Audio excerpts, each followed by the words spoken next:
Hello, good afternoon, good morning, depending where you are watching this from. I'm Jennifer Bleam. I am here with Eric Courtwright from Vade, and I swear we had this topic picked out well before the official announcement that Datto is now owned by Kaseya.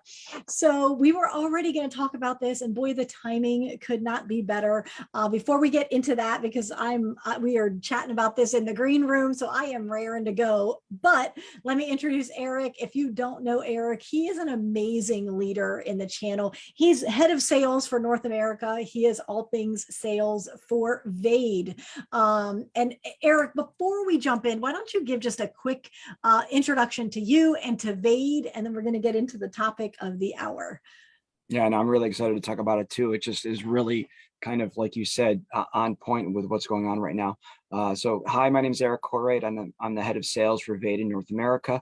Vade is an AI-based cybersecurity company, and we focus primarily on protection around Office 365 and Microsoft. We protect over 1 billion mailboxes around the world, and by using all of that data, we are able to provide the most advanced threat detection and prevention for M365. So that's pretty much where we play. Awesome. All right. So the topic of the hour is acquisitions. So we've got acquisitions by vendors acquiring vendors. We're also seeing a lot of acquisition in the MSP space where MSPs are acquiring other MSPs, but we're going to try to stay completely focused on the vendor side, because we've also got VC firms that are acquiring vendors in our space as well. So it always causes angst and some anxious thoughts and some turmoil. This one has been a bit more anxious inducing than normal. There's always some scuttlebutt, but this particular merger or acquisition has been a little bit more, there's been a little more vitriol than I think I have seen in the past. So we're going to talk about the concept in general of one of your vendors getting acquired by another vendor. Whether you love or hate that vendor, it doesn't matter. A lot of the concerns are exactly the same as they would be, regardless of how you feel. Their change is difficult. So what are some questions, if you put yourself in the position of the MSP, what are some questions you should be asking yourself if and when this happens, maybe even before this happens? Right. So some of the biggest things that have come up and that I've seen or I've spoken to different MSPs about, it might not be exactly where you want to do a review of your current vendor relationships, your solution stack, or anything like that, but it is something that you really need to take a second and look at. If you're looking at a vendor buying another vendor, then what are the pros and cons of that happening?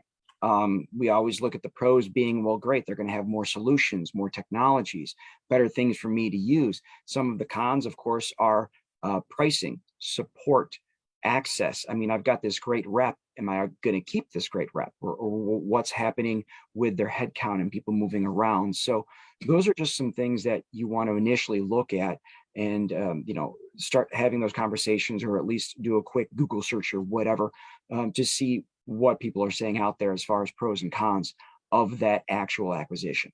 So I love that. So there's two things I want to piggyback on there. You said a great relationship with your existing account rep.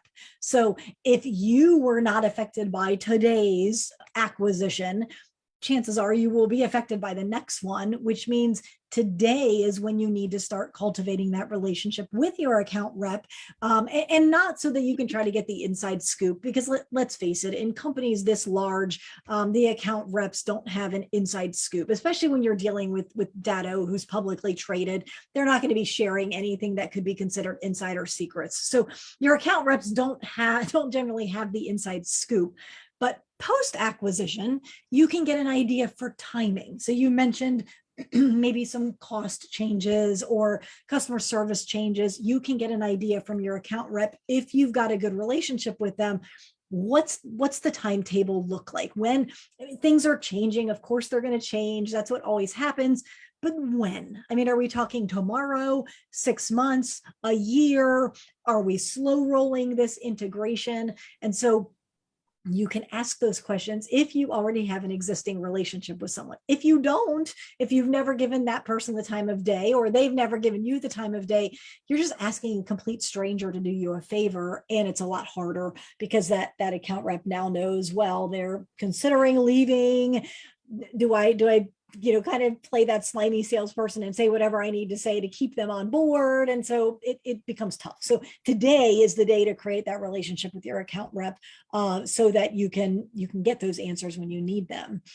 And then the second thing I hinted at already is that, of course, the clock starts ticking immediately as soon as the acquisition is public and is happening. But don't expect those changes to happen immediately.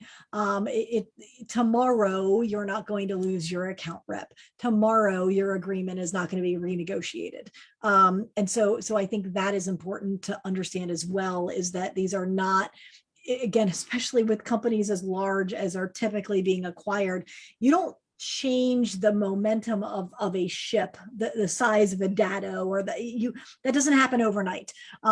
There's accounting integrations, and think about how hard it would be for you. Let's say you're a $4 million MSP and you acquire a $2 million MSP. It is a heavy lift to merge those two systems and the teams and the communication strategies and the marketing strategies, and then multiply that times 100. And so just understand that the changes you're concerned about may be valid concerns, but they aren't happening today. Absolutely. And, some of the other things that just popped in my brain, as far as the different products and any overlap that there might be between the two. And I really like this product, but this other company uses this one, and I'm not going to lose this one. Are they going to, integrate the features? What's going to happen? So exactly. There are a lot of things that you can look at to see, try and see ahead. But it's nothing that's going to happen, immediately. So you've got some time, but you want to start kind of now thinking about, it's kind of like doing your Christmas shopping a few months ahead versus waiting for the 24th. Yes. So something like that. Yes, with Christmas, we always know it's coming. Now with this, there's not a date we can point to, but there will be change. It doesn't, the press releases always say, nothing's going to change. And with any acquisition, and things do change. Of course, there's going to be efficiencies of scale. People may lose their positions, but it's big question mark right now. So nobody knows. Exactly. Now, So, one thing that I know we've spoken about in the past that really could be a great opportunity for the larger MSPs, and maybe even for some of the smaller MSPs, is that after an acquisition, there's the initial hubbub, and then things settle down. And then the shakeout on the team side happens, and the consolidation, and maybe we don't need 2 marketing teams anymore. We don't need 2 event teams, and so they merge, and some people unfortunately lose their positions. That means that there will be good people, maybe even great people, who are familiar with the channel. They understand what an MSP is. They know the value of cybersecurity. They understand that you, the MSP, are marketing to the small business owner, and you might be able to pick up some top talent by taking advantage of this type of thing. So have you seen that done? Any thoughts that you have? Yeah, I mean, right now that's where we're all, it's like a Shark Tank out there, and we're going after anything that comes out of it. It's kind of crazy, because it really is. It's difficult to find the right kind of talent. And I've had this conversation with my own HR team when it comes to trying filling some sales roles. Really, you can't, it's hard to teach someone what the channel is. It's either or you kind of don't. And if you have to try and teach somebody that, it takes a lot of time for a lot of people to really wrap their brains around it. So if you have people that know what the channel is, number one, but has worked at a vendor, or for a distributor or an MSP, and they just literally have that knowledge, it really is a great start. And then from there, you can kind of delve into a little bit more about what their sales background is, or marketing, or whatever else. But absolutely, as soon as we start to see any of these types of things happening, our HR team is all over it on LinkedIn. You better believe it. So yeah, it's tough. I'm so glad you said that, because I've been in the channel so long that sometimes I forget how an outsider moving in, it's a tough concept to wrap your head around. And yet every time I'm talking to an outside vendor, someone wants to sell me LinkedIn prospecting, or it doesn't matter, fill in the blank. They're like, well, who do you work with? And I'm like, well, they call themselves managed service providers. And I explain what they do. And I think I'm pretty good at explaining what an MSP is. And very smart people struggle to wrap their head. Oh, so you're selling to IBM? Nope, that is not even close to what I said. And so that's a really good point, is that you're bringing in someone who at least has channel experience, even if they don't know exactly how you do business inside of your MSP or inside of your vendor space. So I love it. So you mentioned distributors. So let's talk about that for a minute, because we've got this whole tech data Synex thing going on. So and I know you work with in the distributor space. So what is your take on that? And it's really kind of the same, but it's different. We look at the same types of things. Number one, what will it do to benefit us as a vendor? And if you are, as a vendor, maybe you're just working with, tech data, or you are just working with Synex. And now if they're merging, that gives you like a whole secondary market to look at, which is great, because that gives you more brand awareness and gets your product out to many more MSPs, and it can open up a whole new slew of sales opportunities. However, how would that integration look? Because you're looking at multiple different systems, and us, being on the cloud side of things, how do those marketplaces work, and are they going to integrate them, and are they going to keep them separate, and how do we do new agreements, and all of those types of things come into play. So it's the same side from the vendor. When we're working with multiple distributors, how are we going to make that work for us, and what kind of resources are we going to have to pull to get that thing going? So that's where I am right now. Okay, but I want to point something out, because I love that the first question out of your mouth was, how will this benefit us? And I think the natural bent of a lot of business owners, just because we've been around the block before, is to think a little bit more negatively, and to jump to the assumption that this is not going to benefit us. I know my costs are going to go up. I know the staffing situation is going to shrink. We're going to get less customer service. But I love that you position this. Okay, how is this going to benefit us? Because most of the time, even the VC firms, they are not doing this to hurt MSPs. Obviously, they are doing it because there is a financial, it's advantageous to them financially, but they're not doing it on purpose to injure their clients. And so I love that. I love that perspective. How could this benefit us? What would be some things that could come out of this that would be good? And then again, maybe if you have the ear of someone, an account rep or somebody in senior management, perhaps you can say, listen, here's some out of the box ideas just from a customer, an outsider looking in. Maybe you could pursue these things and gain a little bit of market credibility. So Absolutely. I love it. And that's where, I kind of follow that philosophy, hope for the best, but prepare for the worst. So yes, I look at what are the best that can come of it, but also be completely and totally aware of, okay, worst case scenario, like you said, our prices are going to go up. Our support's going to go down. There's going to be integration issues. We're going to have to pull half of our engineering staff to reintegrate different APIs into a new marketplace. I mean, there's all of those types of things that you kind of have to have a list and be ready to check them off. But I like to immediately attack that business opportunity as far as what could this do for us. And so it's a little bit of both. So I definitely agree with you on that.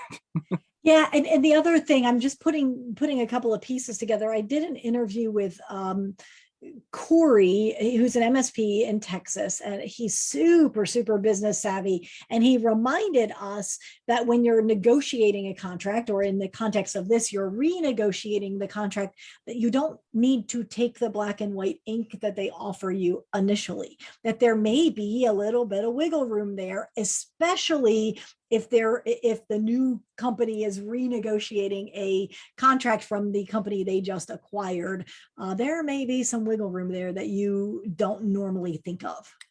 Absolutely. And that's really, like I said before, a great time to reevaluate your vendors, your solution stack, your go-to-market, and those relationships to say, okay, well, hey, listen, this is happening.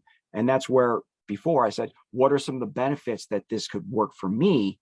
And then, oh, I get to renegotiate some things here. These are some sticking points. These are some things I'd like to see. Maybe I can up my margin by, 5 or 10 points. Who knows? You don't know unless you ask. Yes. And put those out there and be like, hey, these are some of the things, these are some problems I'm having. These are some things I'd like to see solved. Hey, can we do this? Or can we add some marketing MDF funds or, whatever. Yes. Those are the types of things. Absolutely. I agree that that's a great point that if you're going to renegotiate contracts, come with everything you got.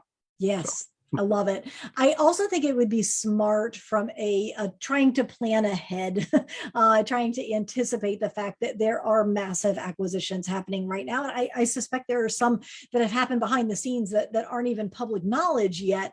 It might not be a bad 1 or 2 hour quick exercise to go through your top 30 vendors that you pay every single month and say, if this was acquired by a company that I love, what are some things I could negotiate for? So having that ability to plan ahead when you're not in the heat of the moment, there's no emotions tied up, and then if this company that I do, my vendor partner that I do business with today is acquired by the devil, the company everybody seems to hate, what would I do? Could I what does my contract allow me to do? Right. Can I And renegotiate? that's part of the whole thing that I've talked to a lot of MSPs, that they were really, I don't want to say upset, but apprehensive about the Kaseya and Datto. Datto has a lot of different products and services. So if you're an MSP trying to standardize with one place to get all your products and services, all of those things are now up in the air. So, we understand that obviously standardizing saves a little bit of time, money, headache. But if you put all your eggs in one basket and that one basket gets acquired by somebody else, it could be the big bad wolf, or it could be Red Riding Hood. I don't know. I mean, whatever. But that's why always good to have that backup vendor or a plan B. And I know that's just one of the things that I've talked to a lot of MSPs that have been concerned with, that, hey, listen, if they do acquire this and then they merge these companies and they do this, I don't like this, or this doesn't work for me, or, I'm not real thrilled with it. So I'm going to take a look at these guys over here. It's been months of hearing these things, and they're valid concerns. And there's nothing wrong with being proactive and understanding how, number one, obviously, if you're a business owner, how it's going to impact your business. What's that going to look like? Because I used these 3 or 4 tools with this one place and they just got bought out. Now it's like, maybe they merge that tool with something else that doesn't work with my environments. Who knows? It's, I just looking at a couple of quick things. I mean, you're looking at Broadcom and VMware, of course, Salesforce, Troops AI, and that's another one with Slack and Teams, Kaseya and Datto, HP and Poly, looking at videos and phones, Google, and this other one, it's a cybersecurity company, Mandiant, I think it's called. Oh, right. Not 100% familiar with them, but so Google's trying to shore that up. Citrix just got bought by a private equity company. Yes. So there's that. And then, Hornet Security buying another company, IT Seal, Sophos, and buying another SOC OS through Thoma Bravo. I mean, there's all of these things out there. And then, of course, the Tech Data Synnex merger and Datto Kaseya, it's the list goes on. And it just is one of those things where some of them might not have anything to do with you until it does. And then it's like kind of trying to stay out ahead as best as you can. And I loved your litany of options that you said. Okay, so they're bringing you, let's say the worst happens, you're brought a new contract, we've got to renegotiate, probably your costs are going to go up, so now I've got skinnier margins. But if you have other products with that parent company, you've got a little bit of leverage there. Or you say, I understand that you're now VC backed, and so you've got to really watch your bottom line, but I have a business to run as well, maybe negotiate for some MDF. And so again, being able to think those things through today before you're in the midst of a contract renegotiation or before the next acquisition is announced, which could be tomorrow for all we know. I think we're trending at 10 a month or something ridiculous. It's crazy. But being able to have that strategic planning in place ahead of time. And I will also tell you this, and this comes from my days of working for Carver. We were then acquired by Continuum, which is now ConnectWise, and we had MSP clients that were told you need to change your costs. This has now been 4 or 5 years ago, and they are still sliding below the radar at the old dollar figures. And so just because they're saying, hey, you need to sign a new contract today, that doesn't necessarily mean that is the timeline that you have to sign the contract today. And so just understand that there is some wiggle room. You can have a conversation like adult business people and have a negotiation.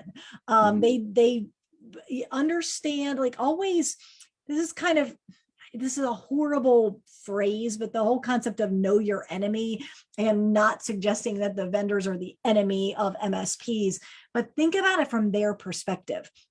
And the VC firm or the company just acquired, company A acquired company B, and part of that negotiation is some kind of an earn-out clause, or you'll get a bonus if more than 80% of the MSPs stay with us.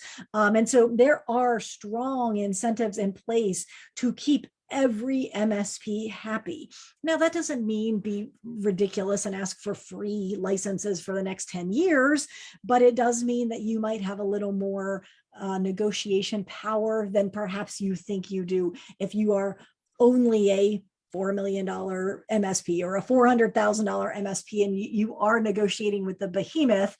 It doesn't mean you have no negotiation room, because every single MSP matters to that earn out or that bonus, or however they structured their deal. Yeah, and you can always grandfather things in at a certain point for a certain amount of time. I mean, I know Verizon keeps calling me and telling me that they want me to go unlimited. I don't want to go unlimited. I don't need it. So there's my cell phone bill would go up like $30 a month. I'm not doing that. So I just stay on my plan, and they keep calling. I'm like, yeah, I'm not switching. So yeah, the there power are of options. no. Yeah. Yeah, the old question, is that the best you can do? Thanks for this contract. Is that the best you can do? Approach it like you would any other negotiation, and just understand that you do have power that perhaps you aren't aware of. So I love it. Right. Okay, so we've talked a little bit about the whole distributors buying other distributors. We're seeing Kaseya buying data. We're seeing VC firms step in. What do you think might be coming down the pike? Any like, look in your crystal ball. I'm sure you have one of those behind your desk. What do you think might be coming? Any thoughts? Well, in my space specifically with just cybersecurity, that is the big thing right now, that all of these companies are trying to shore up their cybersecurity. And that's, in an unselfish kind of pitch, I'd like to say, but, so true. kind of pay attention to your vendors, especially around cybersecurity, who's buying who. And a lot of what I see, if we want to get a little bit into the weeds, is when these types of companies are buying other companies and trying to merge the technologies, it might be more of a bolt on than something that's a seamless integration. So really, a lot of companies out there, they want to have this kind of technology or whatever it might be, and it might not exactly work very well. So really look at, if this company buys this company, and it goes back to, asking the questions about if it's going to be beneficial for you, or what are some of the pain points you might have with it. Really see if these interfaces, after they are kind of connected together over time, are still kind of going to be the best things for you, versus something that's a little bit more native, that all of the tools are put together internally, instead of things that are bought, acquired, and bolted together. So that's just something, as far as, what I see, just the one, Google buying the other company because they're trying to shore up their own platform. So a lot of acquisitions in cybersecurity. And there's probably more that are going to be coming very soon. And overall, a lot of, the tools that are out there, some of the other ones I didn't mention that I researched, there were a lot of smaller vendors that had very specific tools that larger companies like a Salesforce were buying. So there's been a lot of that as well. But, overall, with MSPs, this was a big pent up kind of demand from the pandemic. And now it's, the floodgates have been unleashed and opened a little bit. So really, I think this pace is going to continue for a little bit longer. But on the same token, we have to mind the economy and the U.S. economy. I am not going to talk about the Fed and teetering on a recession or whatever else, but deals are still going to go through. Hiring is still going to take place regardless of anything. Regardless of a potential recession or anything like that, just be aware, see what's going on out there, and know that this is not a trend that I think is going to slow down. But people are going to be very strategic with their acquisitions and what's going to make the most sense. Do we want to try and build this internally, or is it easier just to buy something else? And so far, a lot of these companies are just going to be buying other ones. And really what they're doing is they're buying time, right? So, I mean, I know when we were acquired by Continuum, I think we had 25 people at our company. I mean, not a large company at all. And then the Continuum was hundreds. But I believe that what they were buying was time. Could they have, found an EDR solution and figured out how to bring it to market and sell it and get X number of MSP partners? Absolutely. But it probably would have taken them 18 months. And during those same 18 months, we would have continued to grow and been more of a force to be reckoned with. And so I believe what they were buying was that 18-month runway, and some processes and some people, of course. It's so funny. Everything goes back to people, process, technology. But really what they were doing was buying time, which is really smart. I talk to my clients all the time about that what you sometimes need to do is buy the leverage you're buying is time. And so sometimes that's what these vendors are doing as well. So I love it. Time's a little bit of technology, and exactly getting the right people in the right place and looking at, just like you said, if you let it go for a little bit longer and next thing you know, where you could have bought it for X, now you have to buy that company for Y. Yes. And yeah, so a lot of moving parts, really is. Awesome. All right. So I tried in the comments to encapsulate this into some main points. So I did miss a whole bunch in the middle because we were having so much fun talking, but I've got review your solutions, and they all ended up starting with R. That was not planned, but review your solutions, realize there's power in negotiation. And then I summed up the last few minutes with respond, don't react. And so that gets at trying to get ahead of this and maybe have a plan in place before your favorite vendor gets snatched up. Proactivity versus reactivity. Exactly. Like it. It's almost like the whole MSP thing. All right, I'm adding that. Proactivity, not reactivity. I think I spelled that right. I love it. Yeah, spell check. I'm going to give you that quote. That's Eric's quote. Thank you. I love it. Amazing. Okay, so for people who are just joining us, remind us about the Vade solution, who you are, where they can find you, and then we'll wrap this up shortly after that. Absolutely. Thank you. So vadesecure.com. You can go ahead and request a demo, request a trial. And what we do is really provide the most advanced threat detection and prevention for M365 mailboxes. Everything is packaged together. All of our solutions are technically homegrown. We've built out the filters and everything internally. So our platform is completely built for MSPs to be able to manage multi-tenant all their clients in one spot. And again, it's a very simplistic type of technology that out of the box, you can set it up. It comes with predefined configurations and all sorts of tools built in, like user awareness training and all sorts of other things. But we protect against every kind of threat that's out there, from spear phishing to malware. And it really is built for the MSP to integrate with other tools, such as SIM solutions and other types of platforms. But that's where we are. So vadesecure.com. And please reach out, let us know, and we'd love to hear from you. Awesome.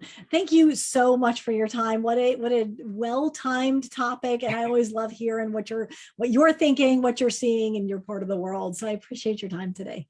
No, thank you, Jennifer. Always a pleasure. Absolutely. Have a great day. You too.